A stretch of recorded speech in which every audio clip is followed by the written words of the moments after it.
কুরুক্ষেত্রের যুদ্ধ শেষ হয়েছে। চারদিকে শুধু ধ্বংস আর মৃত্যু, ভাঙা রথ, পড়ে থাকা অস্ত্র আর লক্ষ লক্ষ প্রাণহীন দেহ। একটা ভাঙা রথের চাকা কাদায় অর্ধেক ডুবে আছে, তার উপর কৌরবদের ছেঁড়া পতাকা বাতাসে কাঁপছে, যেন একটা সভ্যতার শেষ নিঃশ্বাস। আকাশ থেকে দেখলে বোঝা যায় এই ধ্বংসের আসল চেহারা। প্রায় ৪০ লক্ষ যোদ্ধা প্রাণ হারিয়েছে এই ১৮ দিনে। এটাই ছিল মানব সভ্যতার সবচেয়ে ভয়াবহ যুদ্ধ।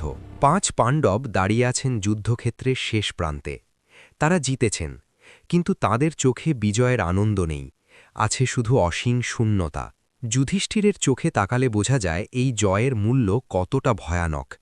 তার গালে শুকনো রক্তের দাগ, চোখে জল জমেছে কিন্তু পড়ছে না, কারণ কান্নার জন্যেও শক্তি লাগে। যুদ্ধের পর যুধিষ্ঠির ফিরে এলেন হস্তিনাপুরে। গঙ্গার তীরে এই মহান নগরী তার জন্য অপেক্ষা করছিল। তিনি বসলেন সেই সোনার সিংহাসনে, ন্যায়ের সাথে, ধর্মের সাথে রাজ্য শাসন শুরু করলেন। কিন্তু তার চোখে সবসময় একটা ক্লান্তি ছিল, যেন মুকুটের ভার শুধু মাথায় নয়, আত্মাতেও চাপছে। ৩৬ বছর কেটে গেল, হস্তিনাপুর সমৃদ্ধ হল, বাজার জমজমাট, মন্দির তৈরি হল, প্রজারা সুখে থাকল। কিন্তু সময়ের সাথে সবকিছু বদলায়, আর সেই বদল আসতে বেশি দেরি হল না। শ্রীকৃষ্ণ দ্বারকায় ফিরে যাওয়ার সময় পাণ্ডবদের বিদায় জানালেন। তার মুখে সেই চিরচেনা রহস্যময় হাসি, কিন্তু সেদিন কেউ জানত না এটাই তাদের শেষ দেখা। দ্বারকা, সমুদ্রের বুকে ভাসমান এক স্বপ্নের নগরী। সোনার চূড়া, মার্বেল প্রাসাদ, হাজার হাজার আলোয় ঝলমল করছে। এমন সুন্দর এক শহর যেন স্বর্গের প্রতিচ্ছবি। কিন্তু সেই দ্বারকাতেই নেমে এলো মহাপ্রলয়। যাদব বংশের যোদ্ধারা নিজেদের মধ্যেই যুদ্ধ শুরু করল। রাস্তায় রক্ত, প্রাসাদে আগুন। যে নগরী ছিল স্বর্গ, সে নিজেই পরিণত হল নরকে। আর তারপর ঘটল সেই অকল্পনীয় ঘটনা। এক সাধারণ শিকারীর তীর লাগল শ্রীকৃষ্ণের পায়ে। তিনি শান্ত হয়ে বসেছিলেন একটা বটগাছের নিচে। তার ক্ষত থেকে ঝরছিল সোনালি রক্ত। আর সেই মুহূর্তেই শ্রীকৃষ্ণের দেহ আলোয় রূপান্তরিত হতে লাগল। তার নীল শরীর স্বচ্ছ হয়ে গেল। কোটি কোটি সোনালি আলোর কণা আকাশের দিকে উঠে গেল। কৃষ্ণ পৃথিবী ছেড়ে চলে গেলেন, চিরকালের জন্য। যখন এই খবর হস্তিনাপুরে পৌঁছালো, যুধিষ্ঠির ভেঙে পড়লেন। সিংহাসনের হাতল এত জোরে চেপে ধরলেন যে তার আঙুল সাদা হয়ে গেল। প্রতিটি পাণ্ডব ভিন্নভাবে ভেঙে পড়লেন। ভীমের চোখ দিয়ে অঝলে জল পড়ছিল। অর্জুনের হাত থেকে গান্ডীব পড়ে গেল মেঝেতে। নকুল মুখ ঢেকে ফেললেন। সহদেব স্তব্ধ হয়ে তাকিয়ে রইলেন শূন্যে। সেই রাতে যুধিষ্ঠির একা বসেছিলেন বিশাল সিংহাসন কক্ষে। একটা প্রদীপ নিভু নিভু জ্বলছে, চারদিকে অন্ধকার। তিনি বুঝলেন এই পৃথিবীতে তাদের আর কোনো কাজ নেই। পরদিন সকালে যুধিষ্ঠির নিজের হাতে মুকুট খুললেন, সেই ভারী সোনার মুকুট, যার মধ্যে ছিল একটা গোটা সাম্রাজ্যের দায়িত্ব। তিনি এক মুহূর্ত সেটার দিকে তাকালেন, তারপর চিরকালের জন্য নামিয়ে রাখলেন। অভিমন্যুর ছেলে পরীক্ষিতকে সিংহাসনে বসানো হল। মাত্র ১২ বছরের ছেলে। যুধিষ্ঠির নিজের হাতে তার মাথায় মুকুট পরিয়ে দিলেন। একটা যুগের শেষ, নতুন যুগের শুরু। এরপর ৫ ভাই একে একে তাদের রাজকীয় অলঙ্কার আর অস্ত্র খুলে রাখলেন। যুধিষ্ঠিরের বাহুবন্ধ, ভীমের বর্ম, অর্জুনের ধনুক, নকুলের গয়না, সহদেবের আংটি, সব জমা হলো একটা পাথরের টেবিলে। রাজপ্রাসাদের বিলাসিতা ত্যাগের সময় এসেছে। ৫ পাণ্ডব বাকলের পোশাক আর দ্রৌপদী সাদা শাড়ি পরে হস্তিনাপুরের দরজা দিয়ে বেরিয়ে পড়লেন। পেছনে শত শত মানুষ কাঁদছে, ফুল ছুঁড়ছে, কিন্তু তাদের কেউ পেছনে ফিরে তাকালেন না। রাজপ্রাসাদের মসৃণ মেঝে থেকে প্রথমবার খালি পা পড়ল রুক্ষ মাটিতে। এই একটা পদক্ষেপেই সব কিছু বদলে গেল। সম্রাট থেকে সন্ন্যাসী, তারা যখন হাঁটছেন, পেছন থেকে একটা সোনালি বাদামি রঙের কুকুর নীরবে এসে যুধিষ্ঠিরের পাশে হাঁটতে শুরু করল। কেউ জানে না এটা কে, কোথা থেকে এলো, কিন্তু কুকুরটা যেন জানে এটাই তার জায়গা। এভাবেই শুরু হলো তাদের মহাপ্রস্থান, শেষ যাত্রা। প্রথমে পূর্ব দিকে, তারপর দক্ষিণে, তারপর পশ্চিমে সমুদ্র তীর ধরে। তারা পুরো ভারতবর্ষ প্রদক্ষিণ করলেন। গন্তব্য উত্তরের মেরু পর্বত, যেখান থেকে সশরীরে স্বর্গে যাওয়া যায়। পূর্ব উপকূল ধরে হাঁটতে হাঁটতে একদিকে সমুদ্রের ঢেউ ভাঙছে, অন্যদিকে ঘন জঙ্গল। প্রকৃতির বিশালতার সামনে তারা ৬ জন আর একটা কুকুর কতটা ক্ষুদ্র।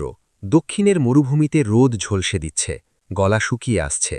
ভীম কাঁধে জলের পাত্র বইছেন, নকুলের ফর্সা চামড়া পুড়ে যাচ্ছে। কিন্তু কেউ থামছেন না। কুকুরটাও হাঁপিয়ে হাঁপিয়ে পা মিলিয়ে চলেছে। পশ্চিম সমুদ্রতীরে সূর্যাস্তের সময় তাদের ছায়া পড়েছে ভেজা বালিতে। কমলা আকাশ, শান্ত ঢেউ আর ৬টি ক্লান্ত মানুষের ছায়ামূর্তি। সুন্দর দেখতে, কিন্তু ভেতরে লুকিয়ে আছে আসন্ন বিপদের আভাস। অবশেষে তারা উত্তরে ঘুরলেন, আর দূরে দেখা গেল হিমালয়। বরফে ঢাকা বিশাল পর্বতশ্রেণী, দিগন্ত জুড়ে দাঁড়িয়ে আছে যেন পৃথিবীর শেষ দেওয়াল। এই পর্বতের চূড়াতেই তাদের গন্তব্য। হিমালয়ের পথে ওঠা শুরু হল। দ্রৌপদী খালি পায়ে ধারালো পাথরের উপর দিয়ে হাঁটছেন। তার পা থেকে রক্ত ঝরছে। ঠান্ডা বাতাস তার চুল আর শাড়ি উড়িয়ে নিয়ে যাচ্ছে, কিন্তু তার মুখে এখনও সেই রাজকীয় দৃঢ়তা। পথ ক্রমশ সরু আর ভয়ঙ্কর হয়ে উঠছে। একদিকে খাড়া পাহাড়, অন্যদিকে 1000 ফুট গভীর খাদ। ভীমকে তার বিশাল শরীর নিয়ে পাশ ফিরে হাঁটতে হচ্ছে। কুকুরটা অবাক করা দক্ষতায় পাথরের ফাঁক দিয়ে এগিয়ে যাচ্ছে। আর তখনই ঘটল প্রথম বিপর্যয়। দ্রৌপদীর চোখ হঠাৎ বিস্ফারিত হল। তার মুখে ফুটে উঠল ব্যথা আর অবিশ্বাস। তিনি টলে উঠলেন।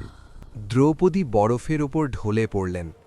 তার সাদা শাড়ি বরফে ছড়িয়ে গেল ফুলের পাপড়ির মতো।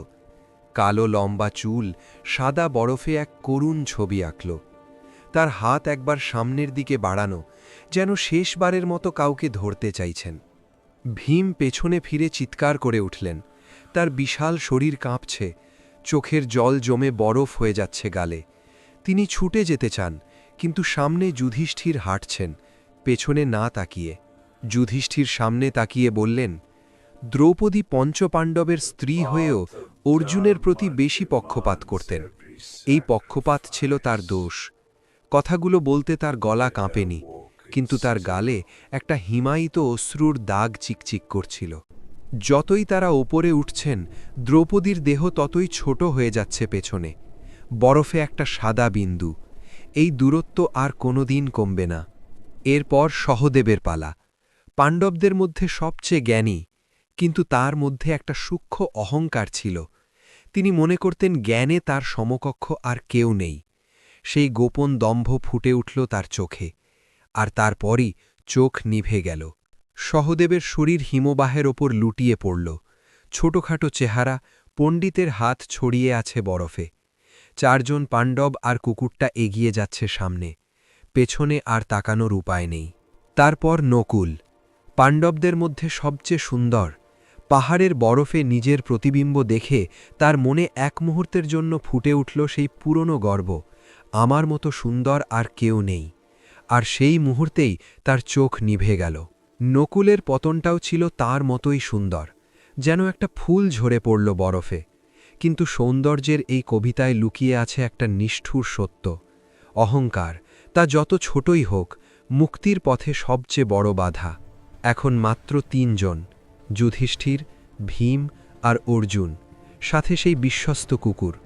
হাঁটু পর্যন্ত বরফে ডুবে তারা এগিয়ে চলেছেন। পেছনে পড়ে থাকা প্রিয়জনদের দেহ ক্রমশ ছোট হয়ে মিলিয়ে যাচ্ছে। এবার ঘুরে তাকান অর্জুনের দিকে। মহাবীর অর্জুন, যার তীর কখনো লক্ষ্যভ্রষ্ট হয়নি, আজ সেই চোখ ঝাপসা হয়ে আসছে। সেই বিখ্যাত আঙুলগুলো কাঁপছে। তিনি বুঝতে পারছেন এবার তার পালা। অর্জুন হাঁটু গেড়ে বরফে পড়ে গেলেন। যে হাত একদিন দেবতাদেরও পরাজিত করেছিল, সেই হাত আজ শূন্যে হাতড়াচ্ছে। ভীম আবারও চিৎকার করে উঠলেন, অর্জুনের দোষ কি? যুধিষ্ঠির বললেন, অর্জুনের মধ্যে ছিল অতিরিক্ত আত্মবিশ্বাস। তিনি দাবি করেছিলেন একদিনে সব শত্রু ধ্বংস করবেন, করতে পারেননি। আর অন্য যোদ্ধাদের প্রতি কখনো কখনো ঈর্ষাও করতেন। অর্জুনের নিথর দেহ পড়ে আছে পাহাড়ের চূড়ায়। মেঘ ভেসে যাচ্ছে তার নিচ দিয়ে। আর তারপর কাঁপতে শুরু করল ভীমের হাত। সেই বিশাল হাত, যা দিয়ে তিনি রাক্ষস বধ করেছেন, লোহা বাঁকিয়েছেন, আজ ঠান্ডায় আর শোকে অসহায়ভাবে কাঁপছে। ভীম, পাণ্ডবদের মধ্যে সবচেয়ে শক্তিশালী, সেই দৈত্যাকার মানুষটা আজ টলছেন। তার দোষ ছিল অতিরিক্ত ভোজন আর শক্তির অহংকার।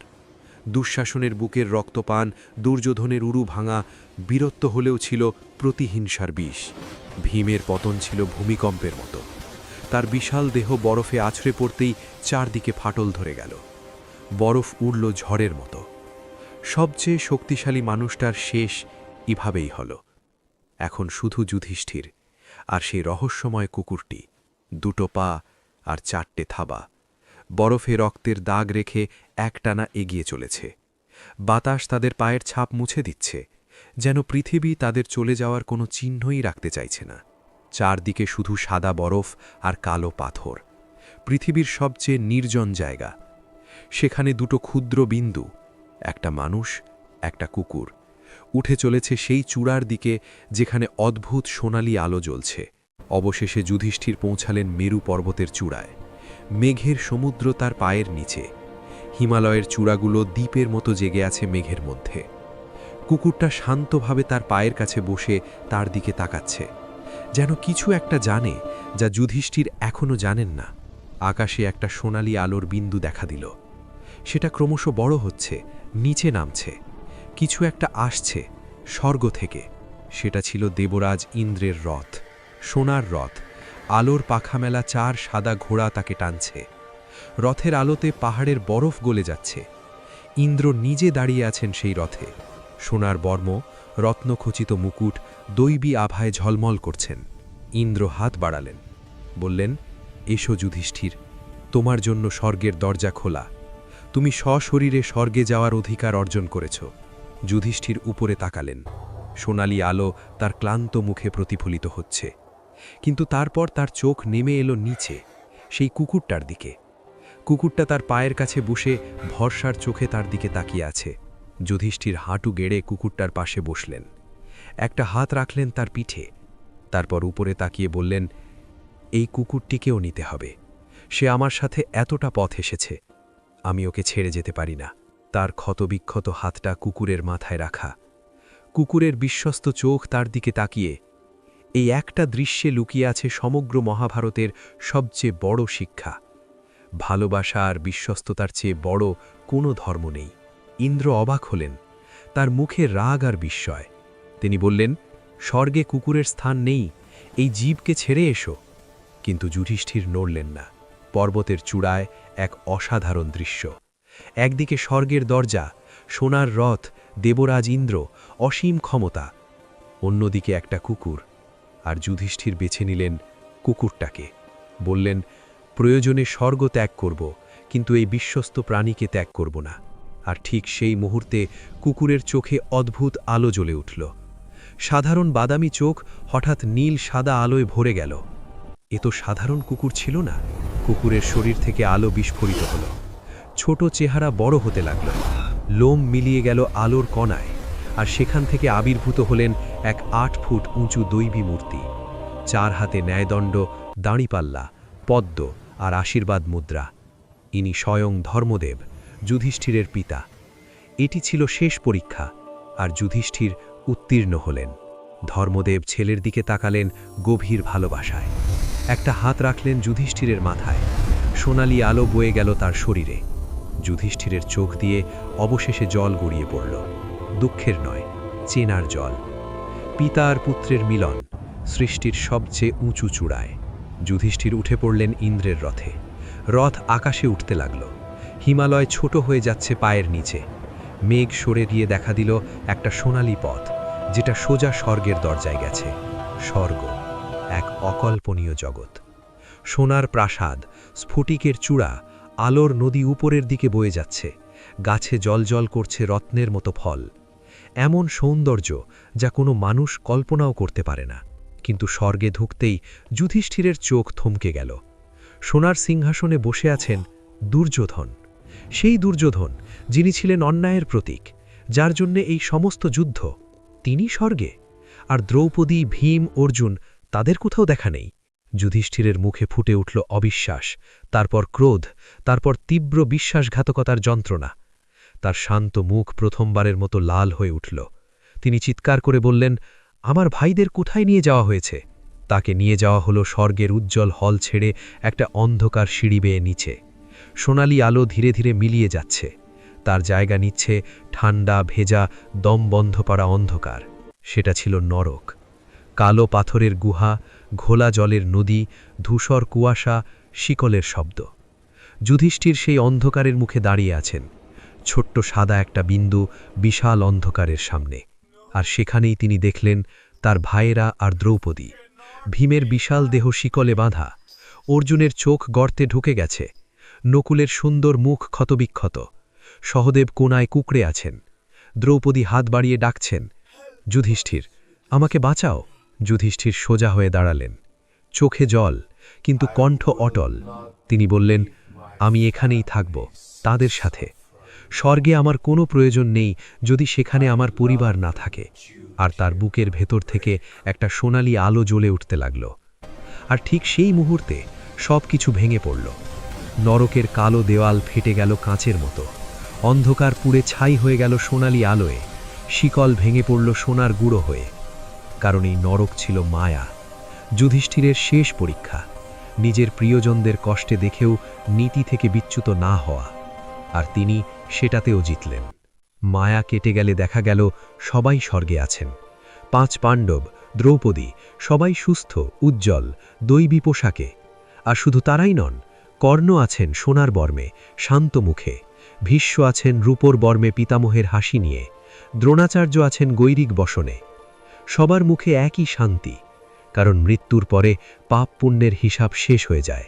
এমনকি দুর্যোধনও স্বর্গের অধিকারী, কারণ তিনি রণক্ষেত্রে বীরের মৃত্যুবরণ করেছিলেন। মহাভারত শুধু একটা যুদ্ধের গল্প নয়, এটা আমাদের ভেতরের যুদ্ধের গল্প। প্রতিটি পাণ্ডব ছিলেন মহান, কিন্তু তাদেরও ত্রুটি ছিল, কেউই নিখুঁত নয়। এমনকি সবচেয়ে ধার্মিক মানুষটিকেও পরীক্ষার মুখোমুখি হতে হয়। কিন্তু যুধিষ্ঠির শেখালেন, সত্যিকারের ধর্ম মন্দিরে নয়, স্বর্গে নয়, আছে প্রতিটি নিশ্চিন্তে, প্রতিটি ত্যাগে, প্রতিটি বিশ্বস্ততায়।